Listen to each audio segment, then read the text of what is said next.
खामे लोक थोक इंसिडेंट सु डिजिग्नेटेड केम द मी त लेट्रे से हायरबने अदु होजि पौदा सु से लोक थोक ट्रिप्स करिगिनो हायबदुने बा अदुना येंगसी अदुबो अखोई ngam अखोई gi site gi aseng ba chumba tawba yaba report pizare अदुबो मोइना करि तोरपा अदु येंगसी तोरक्तरा करि तोरक्ता बा थबक तौका बने कइना हायबन तमदा सि येंगा ग्यास तो थागत लगा ओन मई चा इबा पोत को अखोई चाक्सा सनु तमले या पोते अखोई एनी हाउ तौरगा इसिंग हायरग मुथता बने अखोई साइगी युम ओइबनिना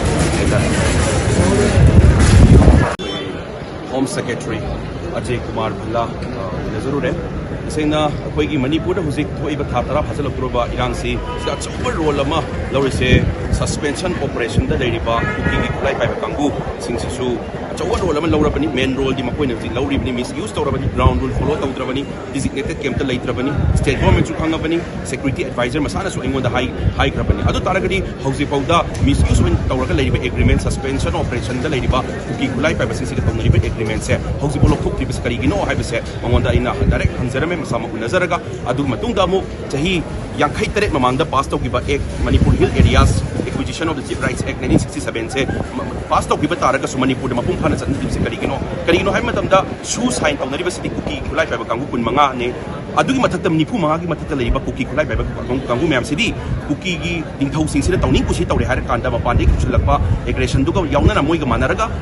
फ्रीडम दा तौनिंग कुसी तौबनी सी हेरिटेज चैंपियनशिप लखो मतुंगा नसाइगी एक पास तौरगा मपुंग फाना चनद्रिबसे सिना मपुंग फाना चदर कांदा सी तौदोरिबनी हाइ अदुना मिनिस्ट्री ऑफ होम अफेयर्स दसु सिगी एक सी मपुंग फाना पास तौनबदा अचौबा रोल लौबी इंटरवेंट तौबियो हाइजरमी अदुना हुजे अखोय आइना खरा कुइना वारी सनर मतुंगा अखोयगी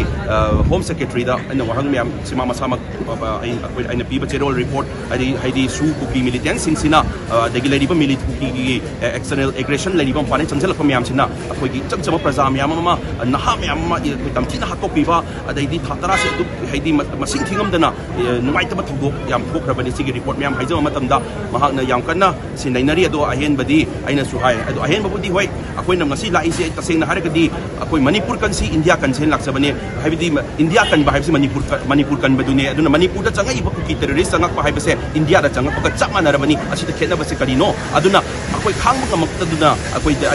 दिल्ली दा चेंजरक पदे करिनो हाइ मतमदा सी 29 फेब्रुवारी दा अमुक सी एक्सटेंड अमुक तोखोकिबा तारगदी एक्सपायर ओइतबिदा एक्सटेंड अमुक तौगी तारगदी अनौबा मिहा अनौबा हालो हाइबका चप मानबा पोट अमा थोक्तोरिबने अदुना सिगी पोसे अमतंग तौहनबिरगनु असि अमते एक्सटेंड तौबिरगनु एक्सपायरी ओइहनबसे ओइहनबिरो एब्रोकेट तौबिगरो अना हाइजो मतमदा महाकना सि अमकना खनरी हाइबिरे अदुना मागी मकुक्ता होय आई खंगे अखोय मिचमनी अखोय आइगोंददी हाइनिंगमदबा याय करि तौदुनो दा हाइनिंगमदबा याय अदुबु ngasi डायरेक्ट सोंगो उनजरगा हाइजरी से करिनो हाइ मतमदा अखोय पेंदबदो अखोय खांगम मक्तना दिल्ली दगी लेरगा लेपगा खंगोदि खंगगासु ग्राउंड रियलिटी से हेनो पुंखाना खंगमदबसु याय अखोयदी अखोयगी युम इसामकी युम चाइबनिना इसामकी मी सिरिबनिना अदुगी प्रोप चाकपगी जमक्ता दिल्ली चेंजरपने ना हाइजरमे अदुना अदुगी हेन रिपोर्ट ऑफिसरमे अचौबा मेना मतौदबा यार करिनो हाइ मैम लोय खंगबनि से अदुना अदुगी नहागै अखोय होम मिनिस्टर उनबा मतमदा दे साइड दगी डिफरेंट एंगल दगी सु लोयमक स्टेट गवर्नमेंट सु पिग्रे ना हाइरे अदे डिफरेंट ऑर्गेनाइजेशन सु पिग्रे आई सामक सु होम मिनिस्टर उनजबा डिफेंस मिनिस्टर उनजबा नंबर 1 पॉइंट सु लखोपगी वारी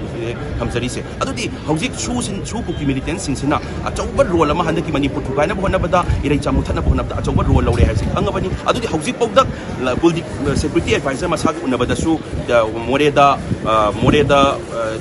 इंसिडेंट थोको मतम डिजिग्नेटेड केम ता मी अमता लेथरे से एडवाइजर मसाना सु हाइरबनी आई उनबा